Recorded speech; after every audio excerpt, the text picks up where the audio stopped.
Hi all, Assalamu alaikum, welcome back. നമ്മൾ ഇന്ന് ചെയ്യുന്നത് ഒരു കേക്കിന്റെ റെസിപ്പിയാണ് ട്ടോ. നല്ല ടേസ്റ്റി ആയിട്ടുള്ള കോക്കനട്ട് കേക്കിന്റെ റെസിപ്പിയാണ്. ഫുൾ കോക്കനട്ട് ഫ്ലേവറോട് കൂടിയിട്ടുള്ള നല്ലൊരു കേക്ക്. അപ്പോൾ എന്തായാലും നമുക്ക് ഇത് എങ്ങനെയാണ് ഉണ്ടാക്കുന്നതെന്ന് നോക്കാം.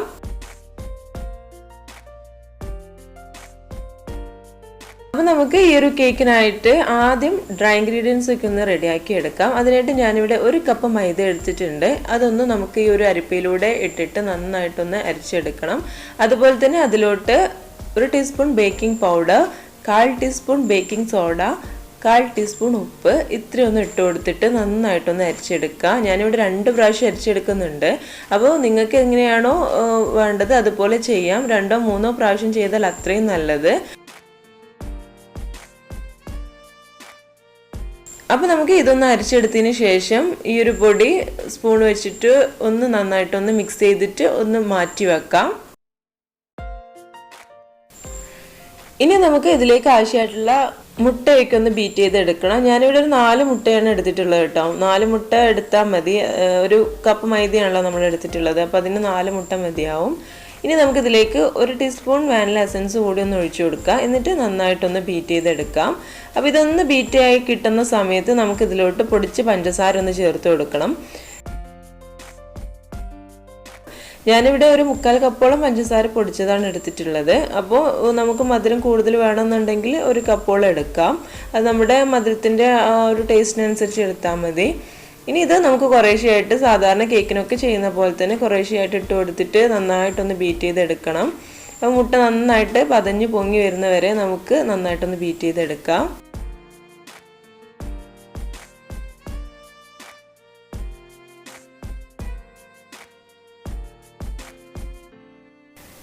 ഇപ്പോൾ ഇതാ നമ്മുടെ മുട്ട ഇവിടെ റെഡിയായി വന്നിട്ടുണ്ട് കേട്ടോ. ഇനി നമുക്ക് ഇതിലോട്ട് കോക്കനട്ട് കേക്ക് അല്ലേ, അപ്പോൾ നമുക്ക് കുറച്ച് തേങ്ങാപ്പാൽ ഒഴിച്ചു കൊടുക്കണം. ഇതാണ് നമ്മുടെ ഇതിൻ്റെ മെയിൻ ഇൻഗ്രീഡിയൻ്റ് എന്ന് പറയുന്നതും. അപ്പോൾ ഞാനിവിടെ ഒരു 1/4 കപ്പോളം തേങ്ങാപ്പാലാണ് എടുത്തിട്ടുള്ളത്. നല്ല കട്ടിപ്പാലാണ് കേട്ടോ എടുത്തിട്ടുള്ളത്. അപ്പോൾ ഒരു അരമുറി തേങ്ങയൊക്കെ ചിരകിയിട്ട് അതൊന്ന് മിക്സിയിൽ അടിച്ചെടുത്തിട്ട് അതിൻ്റെ പാലെടുത്താൽ മതി. കുറച്ച് വെള്ളം ചേർത്തിട്ടൊന്ന് അടിച്ചെടുത്താൽ മതി. നല്ല കട്ടിയുള്ള പാലാണ് ഇതിന് യൂസ് ചെയ്തിട്ടുള്ളത്. ഇനി നമുക്കിതിലേക്ക് ഒരു 1/4 കപ്പോളം സൺഫ്ലവർ ഓയിലൊന്ന് ഒഴിച്ചു കൊടുക്കാം. ഇനി ഇതൊന്നുകൂടി ഒന്ന് ബീറ്റ് ചെയ്തിട്ടൊന്ന് മിക്സ് ചെയ്തെടുക്കാം. ഇനി നമുക്കിതിലോട്ട് നമ്മൾ നേരത്തെ അരിച്ച് മാറ്റി വെച്ച മൈദയുടെ മിക്സ് ഉണ്ടല്ലോ, അത് കുറേശ്ശെയായിട്ട് ഇതുപോലെ ഒന്ന് ഇട്ട് കൊടുത്തതിന് ശേഷം നന്നായിട്ടൊന്ന് ഫോൾഡ് ചെയ്തെടുക്കാം.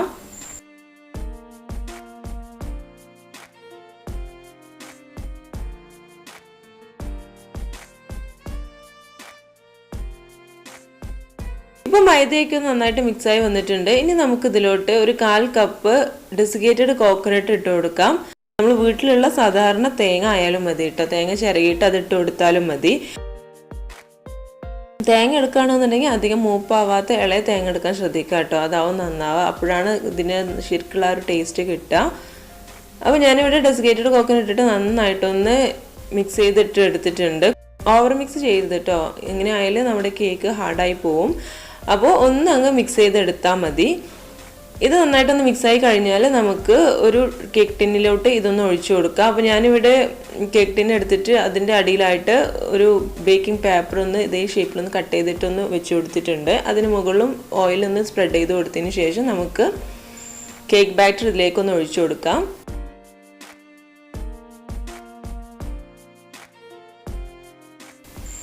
ഇനി ഇതൊന്ന് നന്നായിട്ടൊന്ന് തട്ടി കൊടുക്കാം. എന്നിട്ട് നമുക്കിതൊന്ന് ബേക്ക് ചെയ്യാൻ വേണ്ടിയിട്ട് വെക്കാം. അപ്പോൾ ഞാനിവിടെ ഒരു അലൂമിനിയത്തിൻ്റെ പാത്രത്തിലാണ് ബേക്ക് ചെയ്തെടുക്കുന്നത്. അപ്പോൾ അതിനായിട്ട് പാത്രത്തിലോട്ട് കുറച്ച് ഉപ്പിട്ട് കൊടുത്തിട്ടുണ്ടായിരുന്നു. അത് നന്നായിട്ടൊന്ന് സ്പ്രെഡ് ചെയ്തതിന് ശേഷം അതിന് മുകളിൽ ഒരു ചെറിയ സ്റ്റാൻഡ് വെച്ചിട്ടുണ്ടായിരുന്നു. സ്റ്റീലിൻ്റെ സ്റ്റാൻഡ് വെച്ച് കൊടുത്തിട്ടുണ്ടായിരുന്നു. ഇതൊന്ന് 15 മിനിറ്റോളം ഒന്ന് ചൂടാക്കി എടുത്തിട്ടുണ്ട്. എന്നിട്ട് അതിന് മുകളിലാണ് കേക്ക് ടിൻ വെച്ചിട്ടുള്ളത്. അപ്പോൾ ഇതുപോലെ ഒന്ന് വെച്ച് കൊടുത്തതിന് ശേഷം നമുക്കൊരു മൂടി വെച്ചിട്ട് ഇതൊന്ന് അടച്ചു വെക്കാം. എന്നിട്ട് ഒരു 35 മിനിറ്റ് 40 മിനിറ്റിനുള്ളിൽ ഒന്ന് റെഡി ആയിട്ടുണ്ടോ എന്ന് നോക്കാം. ഏകദേശം ഒരു 35 മിനിറ്റ് ആയപ്പോഴത്തേക്കിന് നമ്മുടെ കേക്ക് ഇവിടെ റെഡി ആയിട്ടുണ്ടായിരുന്നു. ഇനി നമുക്ക് ഇതൊന്ന് മാറ്റിയിട്ട് ഒന്ന് ചൂടാറിയതിന് ശേഷം ഇത് കേക്ക് ടിന്നിൽ ഒന്ന് ഇളക്കിയെടുക്കാം. പിന്നെ ഞാൻ കേക്ക് ടിന്നിൻ്റെ മുകളിലായിട്ട് ഒരു അടപ്പ് വെച്ചിട്ടുണ്ടായിരുന്നു ഇതുപോലെ ചെറുതായിട്ടുള്ള. അത് നമ്മുടെ കേക്കിൻ്റെ മുകൾ ഭാഗം നനവ് വരാതിരിക്കാനും പിന്നെ അതുപോലെ വേവാത്ത പ്രശ്നം വരണ്ട എന്ന് കരുതിയിട്ട് വെക്കുന്നതാണ്. അപ്പോൾ മുകൾ ഭാഗം റെഡിയായി കിട്ടാത്തവരൊക്കെ ആണെന്നുണ്ടെങ്കിൽ ഇതുപോലെ ഒന്ന് ട്രൈ ചെയ്ത് നോക്കൂ.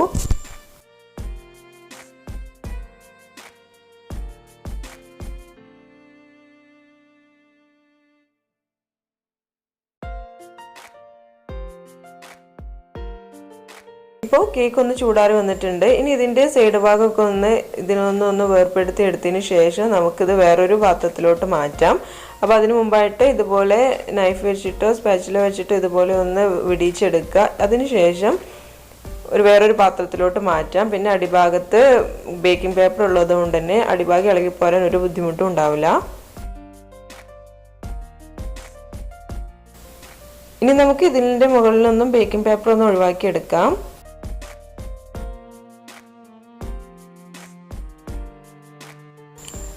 അപ്പോൾ നമ്മുടെ കേക്ക് ഇവിടെ നന്നായിട്ട് റെഡി ആയിട്ടുണ്ട്. കണ്ടല്ലോ, നല്ല സോഫ്റ്റ് കേക്കാണ്, നല്ല സ്പഞ്ചി ആയിട്ടുള്ള ഫ്ലഫി ആയിട്ടുള്ള കേക്ക് തന്നെയാണ്. ഇനി നമുക്കിതൊന്ന് ഫ്രോസ്റ്റിംഗ് ചെയ്തെടുക്കണം. അതിനായിട്ട് നമുക്ക് ഇതൊന്ന് തണുത്തതിന് ശേഷം ഒരു കേക്ക് ബോർഡിലോട്ട് മാറ്റാം. ഇനി നമുക്ക് ഇതിൻ്റെ ഫ്രോസ്റ്റിങ്ങിന് ആവശ്യമായിട്ടുള്ള കാര്യങ്ങളൊക്കെ ഒന്ന് ചെയ്തെടുക്കാം. ഞാനിവിടെ വിപ്പിംഗ് ക്രീം നേരത്തെ തന്നെ ഒന്ന് ബീറ്റ് ചെയ്തിട്ട് റെഡിയാക്കി എടുത്തിട്ടുണ്ടായിരുന്നു. 1 കപ്പ് വിപ്പിംഗ് ക്രീമിൻ്റെ ആവശ്യമുള്ളൂ. അത് ബീറ്റ് ചെയ്ത സമയത്ത് ഞാൻ അതിലോട്ട് ഒരു 3 ടേബിൾ സ്പൂൺ പഞ്ചസാര കൂടി ആഡ് ചെയ്തിട്ടുണ്ടായിരുന്നു. കൂടാതെ ഇതിലോട്ട് ഒരു 1/4 കപ്പോളം ഡെസിക്കേറ്റഡ് കൊക്കോനട്ട് കൂടി ആഡ് ചെയ്ത് കൊടുക്കുന്നുണ്ട്. എന്നിട്ട് നന്നായിട്ടൊന്ന് സ്പാച്ചിൽ വെച്ചിട്ടൊന്ന് മിക്സ് ചെയ്തെടുക്കാം. ഇനി നമുക്ക് ആദ്യം കേക്ക് ഒന്ന് കട്ട് ചെയ്തെടുക്കാം. 3 ലെയറായിട്ടാണ് ഞാൻ കട്ട് ചെയ്തെടുക്കുന്നത്. അപ്പോൾ ഒരു നൈഫ് വെച്ചിട്ട് ഇതൊന്ന് 3 ലെയറായിട്ടൊന്ന് കട്ട് ചെയ്തെടുക്കാം.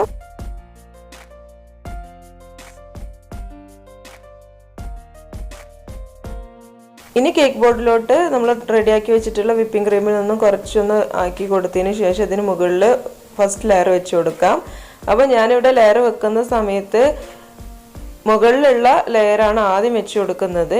എന്നിട്ട് കേക്കിൻ്റെ അടിഭാഗം മുകളിലോട്ട് വരുന്ന രീതിയിലാണ് ഇത് സെറ്റ് ചെയ്തെടുക്കുന്നത്. ഇങ്ങനെ ചെയ്താൽ നമുക്ക് കേക്കിൻ്റെ ഷേപ്പ് കറക്റ്റായിട്ട് തന്നെ കിട്ടും. പിന്നെ അതുകൂടാതെ നമുക്ക് കേക്കിൻ്റെ അടിഭാഗം കുറച്ച് ക്രിസ്പി ആയിട്ടായിരിക്കും ഉണ്ടാവുക. അപ്പോൾ അത് നമുക്ക് മുകൾ ഭാഗത്ത് വെച്ചാൽ നമ്മൾ വിപ്പിംഗ് ക്രീം അതുപോലെ തന്നെ നന്നായിട്ട് വെറ്റ് ചെയ്ത് കൊടുക്കുകയും ചെയ്യുമല്ലോ. അപ്പോൾ നന്നായിട്ട് നല്ല സോഫ്റ്റ് ആയിട്ട് തന്നെ നല്ല വെറ്റായിട്ട് നല്ല സോഫ്റ്റ് ആയിട്ട് തന്നെ മുകൾ ഭാഗം കിട്ടും. അപ്പോൾ അതിന് വേണ്ടിയിട്ടാണ് ഇങ്ങനെ ചെയ്യുന്നത്. ഇപ്പോൾ നമ്മൾ ഫസ്റ്റ് ലെയർ വെച്ച് കൊടുത്തിട്ടുണ്ട്. ഇനി നമുക്ക് ഇതൊന്ന് വെറ്റ് ചെയ്തെടുക്കണം. അപ്പോൾ നമ്മൾ ഈ ഒരു കേക്കിലോട്ട് വെറ്റ് ചെയ്യാൻ വേണ്ടിയിട്ട് എടുക്കുന്നത് കോക്കനട്ട് മിൽക്ക് തന്നെയാണ്. അപ്പോൾ തേങ്ങാപ്പാൽ ഞാൻ നേരത്തെ ചെയ്തതിൻ്റെ ബാക്കി തേങ്ങയിൽ കുറച്ച് വെള്ളം കൂടി ആഡ് ചെയ്തതിന് ശേഷം ഒന്ന് മിക്സിയിൽ അടിച്ചിട്ട് അത് പാലാക്കി എടുത്തതാണ്. അപ്പോൾ അത്രയും കട്ടി മതി നമുക്ക് ഇതിനെ വെറ്റ് ചെയ്തെടുക്കാൻ വേണ്ടിയിട്ട്. കട്ടിയുള്ള പാലൊന്നും വേണ്ട, ജസ്റ്റ് കട്ടി കുറഞ്ഞ രീതിയിലൊരു പാല് മതി. അപ്പോൾ അതുകൊണ്ട് നമുക്ക് ആ ഒരു തേങ്ങയുടെ ബാക്കിയുള്ള 2ാം പാൽ എടുത്താൽ തന്നെ മതിയാവും. 3/4 കപ്പോളം പാലാണ് എടുത്തിട്ടുള്ളത് കേട്ടോ, അത്രയും മതി. തേങ്ങാപ്പാലിൽ പഞ്ചസാര കൂടി ആഡ് ചെയ്തിട്ടുണ്ട് കേട്ടോ. ഒരു 4 ടേബിൾ സ്പൂണോളം പഞ്ചസാര ആഡ് ചെയ്ത് കൊടുത്തിട്ടുണ്ട്. എന്നിട്ട് നന്നായിട്ടൊന്ന് മിക്സ് ചെയ്തെടുത്തതാണ്. അപ്പോൾ ഈ ഒരു ലെയർ നന്നായിട്ടൊന്ന് തേങ്ങാപ്പാൽ വെച്ച് വെറ്റ് ചെയ്ത് കൊടുത്തതിന് ശേഷം വിപ്പിംഗ് ക്രീം വെച്ചിട്ടൊന്ന് സ്പ്രെഡ് ചെയ്തിട്ട് ലെവൽ ചെയ്തെടുക്കാം. ഇനി ഇതിന് മുകളിലായിട്ട് കുറച്ച് ഡെസിക്കേറ്റഡ് കോക്കനട്ട് കൂടി സ്പ്രെഡ് ചെയ്ത് കൊടുക്കുന്നുണ്ട്. ഇനി ഇതിൻ്റെ മുകളിലായിട്ട് കുറച്ച് ബദാം കൂടി ഒന്ന് സ്പ്രെഡ് ചെയ്ത് കൊടുക്കാം. ഒന്ന് ചെറുതായിട്ടൊന്ന് കൊത്തിയരിഞ്ഞ് വെച്ചിട്ടുള്ളതാണ്, അതുകൂടി ഒന്ന് ഇതിലോട്ട് ഇട്ട് കൊടുക്കാം. ഇനി 2ാമത്തെ ലെയറും ഇതിന് മുകളിലായിട്ട് വെച്ച് കൊടുത്തതിന് ശേഷം ഇതേപോലെ തന്നെ ചെയ്ത് കൊടുക്കുക.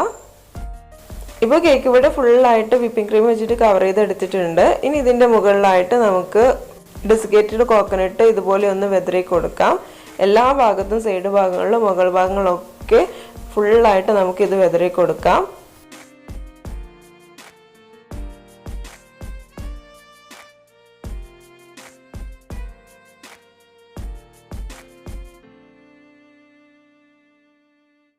ഇപ്പോൾ എല്ലായിടത്തും ഡെസിക്കേറ്റഡ് കോക്കനട്ടൊന്നും നമ്മൾ നന്നായിട്ടൊന്ന് സ്പ്രെഡ് ചെയ്ത് കൊടുത്തിട്ടുണ്ട്. ഇനി ചെറിയൊരു രീതിയിൽ ഒരു ഡെക്കറേഷൻ ചെയ്ത് കൊടുക്കുക. വളരെ ഈസി ആയിട്ടുള്ള ഡെക്കറേഷനാണ് ചെയ്യുന്നത്. ഫ്ലവർ നോസിൽ വെച്ചിട്ട് ഇതുപോലെ ഒന്ന് ചെറിയ ഡെക്കറേഷൻ ചെയ്ത് കൊടുക്കുന്നുണ്ട്.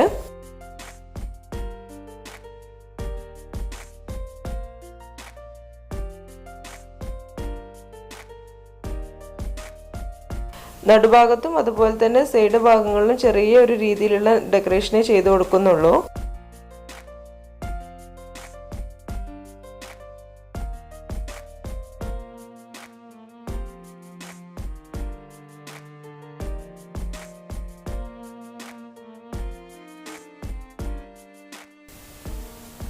അങ്ങനെ നമ്മുടെ കേക്ക് ഇവിടെ റെഡി ആയിട്ടുണ്ട്. ഇനി ഇതൊരു 3-4 മണിക്കൂർ ഫ്രിഡ്ജിൽ വെച്ചിട്ട് നന്നായിട്ട് തണുപ്പിച്ചിട്ട് സെർവ് ചെയ്യാവുന്നതാണ്. അപ്പോൾ എല്ലാവരും ഇത് മറക്കാതെ ട്രൈ ചെയ്ത് നോക്കുക. നിങ്ങൾക്ക് ഈ ഒരു വീഡിയോ ഇഷ്ടമായിട്ടുണ്ടെന്ന് കരുതുന്നു. നിങ്ങൾക്ക് ഇഷ്ടമായിട്ടുണ്ടെങ്കിൽ തീർച്ചയായിട്ടും ട്രൈ ചെയ്ത് നോക്കുക. നിങ്ങളുടെ ഫീഡ്ബാക്കുകളൊക്കെ അറിയിക്കുക. നിങ്ങൾ ഈ ചാനൽ ഇതുവരെ സബ്സ്ക്രൈബ് ചെയ്തിട്ടില്ല എന്നുണ്ടെങ്കിൽ ഒന്ന് സബ്സ്ക്രൈബ് ചെയ്തേക്കണേ. കൂടെ കാണുന്ന ബെല്ലൈക്കൺ കൂടി ഒന്ന് എനാബിൾ ചെയ്യുക. അപ്പോഴേ ഞാനിടുന്ന പുതിയ വീഡിയോസ് നിങ്ങൾക്ക് നോട്ടിഫിക്കേഷനായിട്ട് കിട്ടുള്ളൂ.